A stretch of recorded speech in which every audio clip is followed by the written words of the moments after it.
يعز علينا في أيام هذا الشهر الفضيل أن يسال الدم بهذه الطريقة وتستمر هذه الوحشية وتستمر المأساة الأكثر دموية في بدايات القرن ال21 على الأراضي العربية وخاصة على الأرض السورية. من ناحية أخرى يعز أيضا أن البعض ذاكرتهم قصيرة. هذه المدينة المسماة الزبداني هي أول مدينة استضافت مخيم لحزب الله. هناك إناس ذاكرتهم قصيرة يتكلمون فقط وينسون أن معركة الزبداني بدأت حتى قبل ولادة ما يسمى بالنصرة وداعش، وهم من أهل الزبداني، كما أن أهل القلمون هم من يتواجد هناك.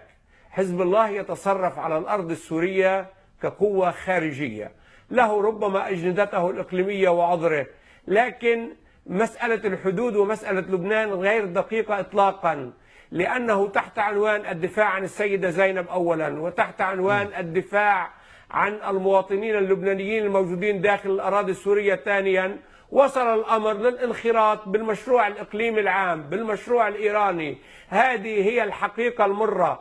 ليس حزب الله لوحده في هذا الموضوع، هناك اصطفاف في حرب استنزاف سورية قوية جدا، لكن الزبداني معركتها هي من أول الأحداث، يجب عدم نسيان ذلك، ولا يدافع عن أمن لبنان هكذا.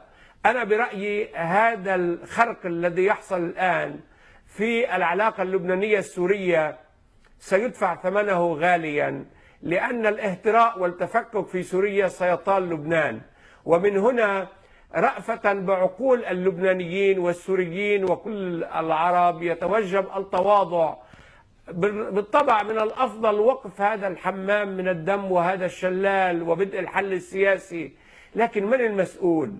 التراخي العالمي هو المسؤول، لكن هناك مسؤول في الأساس. النظام لا يريد أي تسوية، ومن هنا مسألة الزبداني والقلمون تدخل في ضمن الحفاظ على ما يسميه سوريا المفيدة في حال عدم قدرته على الإمساك بكل سوريا، أي أن هناك نوع من استعداد للتخلي عن جزء من سوريا مقابل الحفاظ على النظام. حزب الله من جهته يلعب لعبة حماية الحدود من أجل الحفاظ على هذا التواصل، لكن كل هذا مهما طال عمره قصير، لن يعطي نتيجة في ميزان القوة في حرب الاستنزاف.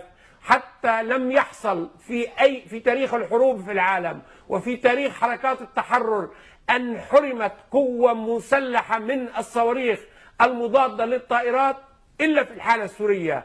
لم يتم إضعاف ثوار مثل ما حصل في سوريا، وبالرغم من كل ذلك في حرب الاستنزاف هذه ومهما كانت المسميات في نهاية المطاف سينتصر الشعب السوري. هذه معادلة تاريخية لا يمكن الالتفاف عليها، ومن هنا من الأفضل بدل الإغراق في الدماء الوصول إلى حل سياسي ينقذ ما يمكن، وليس خوض معارك وهمية وانتصارات أسطورية لن يكون لها إلا المزيد من الحقد والمزيد من العنف في كل الإقليم. نهاية المطاف نبتة هذه التنظيمات هي نبتة محلية، علينا الاعتراف بأن هناك مشاكل بنيوية، لكن هناك توظيف دولي وإقليمي لما يسمى الإرهاب كل لصالحه.